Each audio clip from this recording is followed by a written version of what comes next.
Hey guys, what is good? Welcome back to That New Music Podcast. Another week, another episode, you know how it is. This week we are getting to know Northbound Down, a Yorkshire-based pop-punk band. I swear to God, I am not trying to make this whole podcast about Yorkshire musicians. It just so happens to be going down that route.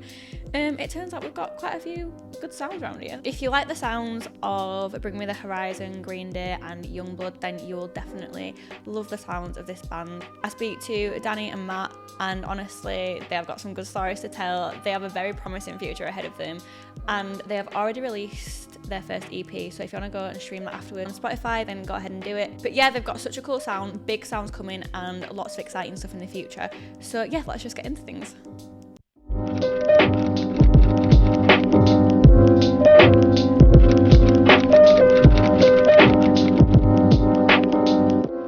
Welcome to the podcast, guys. Thanks for having us. That's all right. I mean, I've been excited to speak to you. So obviously, you guys are a relatively small band. You've just started releasing music last year. Yeah. So I feel like we should right back to the start, get to know your story, where you come from, everything. So for you guys, I want the whole scene. Where did you guys meet, all of you? All of it. You want all of it? All right. Here we go. Do you want me to start, or do you want to? Well, when I first met you, that would have been Manchester, right? For the first time I would have met you, which is crazy considering how local we are. Like, we're based in Halifax and, Huddersfield area. Like, so we just had like loads of mutual friends, but me and Danny had not met until we'd studied in Manchester, a music uni. Yeah. And Yeah, I mean, we like the like history of this band goes back like ages before that coincidental meeting. Oh my God. Yeah, so like Jake, who's our bassist, I've been really good friends with him for like since we were like 8 years old. Yeah. Like, running around playing football on the street, just up to no good as little 8-year-old kids. So I've known him ages. He lives on the same street as my parents. So I don't live with my parents anymore, but we were like a few doors down from each other, so I saw him every day. And then we were into the same music, like we liked the same stuff. I was in a metal band at the time.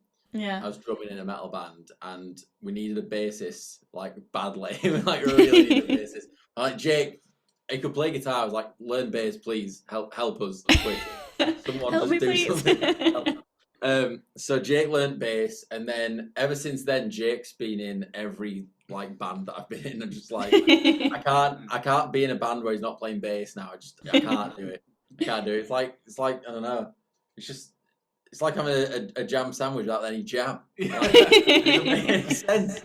So yeah, that's how I met Jake. So we've been friends for ages, and then Mandrew I met.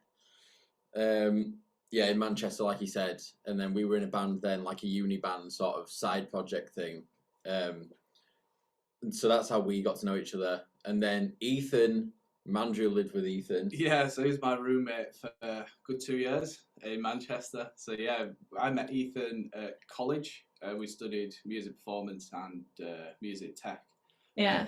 New Colin Huddersfield, and so we just hit it off then. We just used to get the bus to and from, and it was just he was always drumming, but he was always the loud one. Forever, absolutely forever.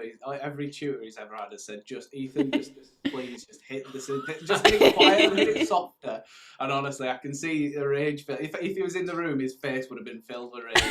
Then, honestly, but yeah. So we just from then that moment I knew, and if I'm having a band going, Ethan needs to be playing the drums, because no one's more passionate than him when it comes to that instrument. So, and then after the 2 years of uni, you messaged me one night. Yeah.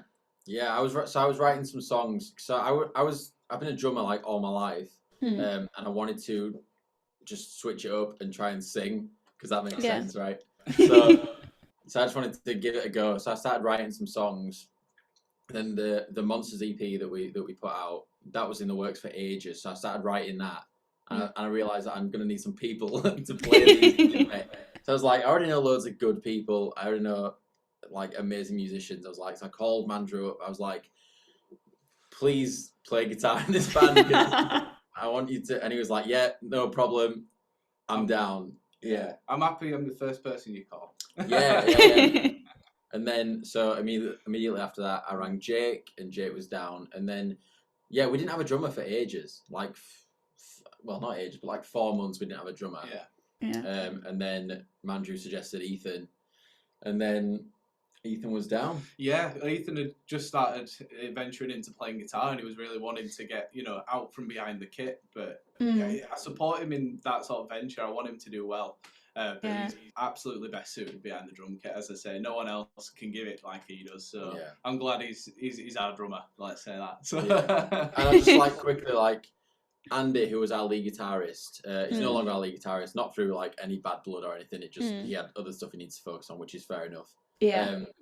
I've been in bands with him for ages as well, so he was also a part of the start of this and writing for us. So yeah, we'll just we won't forget about him. No. He was an integral part of this band. So yeah, we still love him. We're still all friends. It's all good. Yeah, I did see that on your Instagram that he was a guitarist and he left, but it's nice that you acknowledge him still because... Yeah, I spoke to him today. He tagged me in a Facebook post that was from 4 years ago. I was like, at what point, do we just move on? But so we're still good. Oh, nice. So that's how you all met then. So... that was quite a long story, but I like it. So for you guys, the name... How did you all decide on the name and where does it come from? So we were just messaging in the group chat for ages. The hardest part of picking a name the hardest part about making a band is picking the name. Yeah. So we just fired it across in the group chat a bunch of times, and then we just sat down and just sort of said a few out loud, and we were like, well, it sounds like gobbledygook when you say it like that, but Jake found one. We suggested Southbound and Down, I think it was at the time. And straight away I was like, wait, hang on a minute, mate. Why would we ever go what? south? Northbound and Down. So there's a song there's a song that we're into by Waster. Have you listened to Waster before? No, I've not. So they've got a song called Eastbound and Down. It's an absolute banger. But it's also a classic film or something. Oh, it's Smokey and the Bandit. Eastbound and Down. Yeah. Is the loaded up and trucking. Yeah. So there's songs that we liked and stuff that's called Eastbound and Down, and we're like, let's just flip it. We're from the north. Why not? And that's how it happened. But Jake, it took us ages, and Jake finally came up with an absolute zinger. So we were like, it's a strong name. I'm not gonna lie, it's a very strong name. I'm sure we'll get into it, but we had our first gig the other day. And saying it on stage was like, that's a strong name. I felt like 10 men on that stage when I said we're Northbound and Down. I was like, I think it just meant more because it's been so long. Since we've not had that opportunity to play on a stage. Yeah. Obviously we launched our music in lockdown. Yeah. So as we say, that was the first time you got to say it on stage. Yeah, first time I ever got to say it in front of people. Yeah. It was good. Yeah, it's juicy. It rolls off the tongue. It's nice to say. I told my grandma the name. And she was like, "What?" Northbound and Down. And she was like, "What?" I was like, "Never mind." I feel like your family never get it though. Your family are just like, "What? All right, do you want some toast or what?" Northbound and Down. I'll keep saying it until you get it. But Northbound. Yeah. So you mentioned your first gig the other day. I was going to ask you about that. How did that feel, the whole process, doing your first gig? What did it feel like before, during and after the whole experience? Before, we had it booked since May. Before that. It was a gig that was rescheduled because of COVID and then rescheduled again. Oh my God. Like everything then. Yeah, because of the 10 lockdowns that we had. So... yeah, it was really good. We had a lot of rehearsal before, so we were very well practiced. So that filled a little bit of confidence. Yeah, it was more we'd gotten to the first practice, and after we'd played the whole set, I was like, if I played as good as I did in that practice, I'd be happy if I did that live. So it was good to have that confidence going into practicing for the next few weeks because I just knew it was tweaks, and then by the time it came to gig, it was just second nature to all of us. We were ready to go at that point. We knew we had so long to prepare, and we were prepared way before and right on time as well. Yeah, we had a bit of a worry because we're playing with backing tracks. All our lead guitars are on backing tracks because we don't have lead guitarists anymore. We have bass drops and stuff coming through backing tracks. And we're running it through my old MacBook where the battery, it barely works. It's a hit on whether it's going to stay on or not. So we're like, please, praying to the backing track gods. So we're like, please let us. But it held up, yeah. And then during, I don't know about you, but I was so nervous. Like when we were walking on that stage, personally, it's my first time being a frontman in a band. My first ever gig singing in front of an audience was like, oh my God. Yeah. I went on stage and I don't usually take the mic off the stand because I like moving around and stuff. And I went to take the mic off, my hand was shaking. I was like, this is not good. But yeah, like after like the first chorus of the first song, we were settled in then. That was it. Yeah, it was good. It was good. And then the gig went really well. We had there was an emotional point in the gig. Yeah. So yeah, we've got a song called Saviour, which is about like losing someone you love, and like I lost my grandma this year and like dedicated it to her, and I could see like everyone was crying. I was about to cry. I was like, oh my God, if I cry, everyone's crying. It's over. That's it. It's over. But yeah, it was really, really like emotional in just the best way. It was so good. We had all our friends there, all our family there. It was just, it was insane. Proper friends fest. Yeah, it was. We were friends with all the bands that played as well. And we met a band for the first time called King Boa that we'd never played with before. That they killed it as well. Cool. So yeah, it was insane. And afterwards, there was just a lot of like, oh, when's your next show? When's the next one? And a lot of support. So it was so good. It was so, I want to do it. It looked really good. It looked really good on your Instagram. So that was a totally different experience for you then, if you're used to being a drummer. Yeah, it's insanely different. Every gig I've played, I've been sat down and I had to run around on stage and jump off stuff. It was pretty mad, but I thoroughly enjoyed myself. It was good. It was a lot of fun. It was a lot of fun. So you prefer that then? Yeah, it was like that's like I'm not trying to big myself up, but that's like the best my voice has sounded. In rehearsals, like we were rehearsing for like 2 hours, so sometimes like I'll get tired and I'll be like, can't reach this note, I can't reach this. But yeah, the initial run throughs in practice are always like pretty good.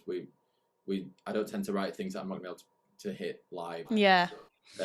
But that show, because I think all the adrenaline and stuff, we were all just on. And that's the night to do it, isn't it? Like that's the night. Yeah. It's gonna be the best performance, and the first gig is the one. So it couldn't have gone better for us if we tried. I don't think. That's so good. It was exciting. So obviously you're now in the music industry solidly. Is there anything about it that you kind of went into when you just weren't expecting? I don't think we're expecting a lot of the like traction we got from releasing our first EP. Yeah, like we dropped our first EP and all of a sudden like radio stations wanted to play it. Like a bunch of radio stations played it. We got played on the radio a fair few times, and we were like that for our first release. Yeah. It was the power of social media. Like none of us had really used it as such a workhorse before, but we just were on it within those like 6 weeks of it first coming out, and as we say, we got a lot of traction from that. It was, It's a really good EP, like for especially like your first release. Like I like Bring Me the Horizon. I don't really like listen to rock music that much, but Bring Me the Horizon I do really like. And as soon as I heard you guys, I thought of them. I was like, oh my God, like I love this music, and I don't really listen to that genre quite a lot. So yeah, it shows that it appeals. You know what I mean? So it is really good. Thank you. We tried to throw like a little bit of everything in it. We tried to throw like the first track's the heaviest one, and then we got like acoustic stuff, got like sing-alongs, and so we tried to give it a little bit of everything, and just like for everyone. Yeah, because I feel like now we can take it in whichever way we want now, because we've done a little bit of everything. Yeah, that is really good. I was watching an interview yesterday with Ollie Sykes, and he was saying that he tries to he wants to kind of move away from the rock or heavy metal genre being so like in that area and not liking anything else, not wanting to collab with anyone. But I feel like you guys, like you're like the rebirth of all that as well. Like it really shows that music is just reaching a lot more people now. Yeah. I think all the collabs that are happening and stuff, like I'm so for it. Yeah, I'm so for it. Like everyone collabing with everyone, it's so sick. Like we know a lot of people like who are in pop punk bands and stuff who we want to collab with, but like how sick would it be to just collab with like just Ollie Sykes out of nowhere? Northbound Down. Oh man, but like Yungblud. Honestly. Yungblud! Don't even get me started. I'm a big Yungblud fan. Yeah. Same. But like, I think it's all within the band as well. That because people not wanting to collab is like, I feel like it's quite close-minded in a way. Like, do you know what I mean? Like, I think you've got to be open-minded about stuff. Like, you can't just stay in one box. Otherwise, like, you need to be in that box forever. Like, you need to just branch out and just be up for trying something new. Yeah, definitely. Your band's just going to die out, isn't it? If you do the same thing all the time, it's just like, yeah. Absolutely. What's your favourite Yungblud track? Oh, my God. Put me on the spot. I'm a big fan of Mars. Yeah. That's a sick song. I like not 20th Century. California. I like California. I don't think I've heard that one. It's off 21st Century Liability, the album, I think. Oh. Yeah. Have you listened to his new track? Yeah. It's so good. It's really good, but I just think like I like it a lot. I'm not about to slag it off. Are you about to slag Yungblud off? I'm going to be really pissed off. I would never. Yungblud, if you're watching, help us. In it, it'll be like, I want to collab with you, but you dissed me, so... No, I think it's good. I just don't think it's his best song. That's what I was saying. All right, sound. I'll agree with that. So obviously you've released your first EP, Monsters. 5 tracks on it. All of them are amazing. What was the sort of the creative vision behind that in terms of the meaning behind it? So a lot of it, like the writing process, started with, as Danny was saying earlier, that he'd had a lot of the EP sort of like pre-written. So like all the lyrics and most of the structures of the songs were already like there for us. And Danny just said, well, he wants us all to have his own sort of take on it. So we just spent loads of time just, going through each song, re-recording all the parts ourselves, just so, it's our, things on it, like in demos before we'd get to the recording stage for the EP. Yeah. But yeah, that's all that really helped, bring the, the EP together in a sense. Yeah. We had a big structure already there. Yeah. It's kind of the way we've been writing because of lockdown. Like I would just I've got this nice room that I can write music in. So I was just doing loads of that. But like Mandrew was saying, it's so different when different people play on it. Like you can tell. Like he has a totally different energy to me when he plays guitar, and you can tell. It just sounds better when he does it. It just sounds so much better. But yeah, I think like the thought behind it. I feel like a lot of the best songs come from dark places. I feel like you have to. Maybe not all the best songs, but a vast majority of them come from like a bad place or something. So I was in a pretty shitty place, and I thought I'm just gonna try and turn it into positive and write songs about it. So you can see that it kind of tells a little bit of a story. It's not in any way meant to like follow on from each song and stuff, but if you like, so the track 1 is about like I don't know what's going on. Like I'm trying to figure myself out. Track 2 is like you can interpret it how you want, but it's like a love song / breakup song / I don't know. It's just like you can interpret it how you want. But then track 3 is like I'm trying to get myself together and figure myself out and try and learn from things that I've done. Monsters. I mean, it's fairly self-explanatory. Just like the Monsters is just a song about. This song is actually about watching someone else go through something.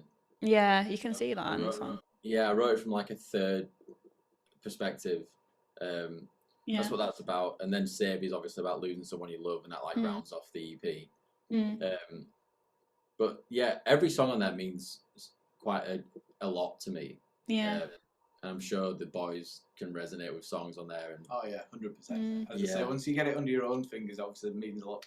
You get a lot more sentiment towards it then as well when you've actually played it, and it's your part at that point. And then like with Ethan and the drums and stuff like that, like all the like Daniel's obviously a drummer, so it's a lot easier for him to have these templates and stuff like that. So, but yeah, it's good for Ethan and Danny to like sit down and really collaborate, because I think they both learn off each other in terms of writing for this band. Yeah, like I learned so much from Ethan. To like the way he writes drums. So I write drums. I'm quite regimented in how I write stuff. Yeah. And then I give it to these. Like if we were to release the demos that we had for that EP, it would sound completely different. Yeah. Different guitar parts, different drum parts. And everyone in this band is like equally good at writing their own stuff and writing parts. So like I think we all trust each other to come up with good parts for songs. And Yeah. So yeah, that's the Monster EP was like our first crack at trying to make some kind of statement. Yeah. Well, I think you smashed it, so Thank don't you. worry about that. How do you think you'll all move forward then? Obviously, because you wrote a lot of the songs by yourself in lockdown. Do you feel like you'll move forward and write the lyrics together now from this point? Yeah, maybe. I mean, potentially. It's not something we've really like discussed, like lyric writing, because Danny's just good at it. Honestly, I'm shocking, and it's just the process that Danny just seems to nail. The lyrics are mostly to Danny. I think Jake's written a few, and Yeah, I mean, we've like just come, well, maybe like 5 weeks ago or something, came back from a studio in Sheffield. We've been writing some more songs. We've been writing 3 new songs that are not part of an album or anything. We're just going to throw them out as singles and see how they do. But that was a brand new experience because we went with demos. So we had the demos that I'd written in lockdown. And before we went to the studio, we all came here and sat here for like a day and just retracked stuff, figured out different parts for the songs, like replaced parts that I'd written with other better parts that Mandrew had written or Jake had written or Ethan had written. And then we like gelled the song together, and then it like became a Northbound Down song. Yeah. So then, that's like the first time we've really written something in a room together properly. Yeah. Is it weird? Yeah, it was so weird. So like, and just before we went to the studio, we dropped the Sound of the Underground cover. Yeah. Fucking Girls Aloud. I was gonna say, what made you want to cover that? Well. We weren't really planning on doing it, and then Jake played the chorus riff, and we're like, "What's that?" Like Sound of the Underground. Let's do it. I'm locked in. Let's do it. But the cover is the first time we've all been in a room and started from scratch and written something. That a Girls Aloud cover is the first time we've sat in a room and like wrote something.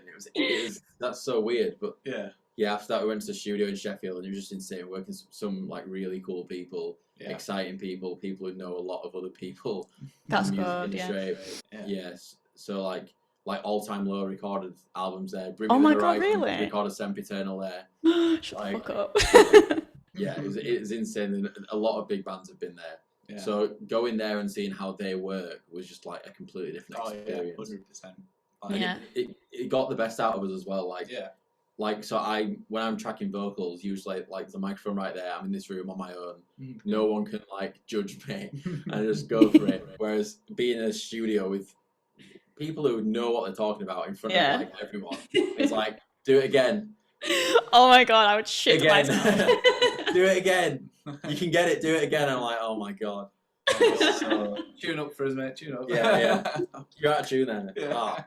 I was gonna say, it seems quite strange. Like, obviously the rest of the band are like jamming, and the singer is like by themselves. How does that feel? Yeah, it's pretty nerve wracking. I'll be honest. Before the first take or anything, I was like, I just want to apologise. The first thing I said is that microphone. I was like, I just want to apologise for any fuck ups I make, anything that comes out of my mouth that's not what you wanted to hear. I'm sorry. I just started off with apologising. And then I set the expectations pretty low. I'll be honest. I feel like we got it. We got there. But I mean, like, it's nerve wracking for everyone. Like, Mandrew was sat next to them. So in the control room is where we did all the guitars, and Mandrew just sat next to a guy who's really good at his job, knows exactly what he's doing, and like so Mandrew has a little issue where anytime he can play so much cool stuff on guitar, like he's such a sick guitarist. As soon as that red record button goes on, he loses all knowledge. Doesn't know how to. He can't work his fingers. I don't know how. It's so annoying as well because I'm sure recording. Any musician will know that as soon as you hit the R button or the record button or your start button, that is it. All talent, previous knowledge goes way out the window. Yeah. But it's just funny the fact that like even to this day I could sit here play something intelligible and then just press the record button and it just not there anymore. It's so weird, isn't it? Because I feel like that's like with anything though. Like even when I make videos and stuff like that, I'll press the record button. I'm like, fuck. I'm like, I've got no personality. Yeah, I don't know how to speak anymore. Yeah. Am I a human? Yeah. But it's that happens so much. No, that's it. It's a good thing we had a day to do, all that sort of stuff. Yeah, he had a day to do guitars and stuff, and it was just fun. That experience was so fun. Like, we can't wait to release those songs. Oh yeah, I was so excited to drop those when we get those ready and the the project's ready for it. Yeah, because it's the singles, and obviously you've got everything else that comes along with it. So once we have that once we've got the singles through, we'll crack straight on. So. Yeah. All these singles as well. They follow on from each other. So when we drop the videos, we're gonna film all the videos and then try and make them join on to each other. So if you were to watch them all, it's like a short film. Oh, I've seen that before. Yeah. That'd be really cool. Yeah, we're gonna try and do that and see what it looks like. We've got so many cool concepts for videos for these, but the songs are sort of like a 3-part story, if you will. Yeah. We're very excited to drop those. Hopefully this year. I'm hoping. Play day, sneak peek of one of them at the gig. So if you were there, that one sounds like. Yeah. If anyone's watching this that was at the show, you know what one of them is. So the next couple of months, they can comment down below and spoil it for everyone. No, don't do that. Don't just DM us. Just say I was there. Score it out in the comments. Yeah. So we play one of them live. If someone does that, I'll pay him. You're on your own with that one. You can pay him. I don't have any money. I have no money. 20 pence. Yeah. 20p. Fucking bargain. Yeah. That's it, honestly. 20 pence. Honestly, it doesn't work for a musician these days. Yeah. Are you guys working as well then at the minute as doing music? Yes. Yeah. Do you find it hard to balance that work-music balance?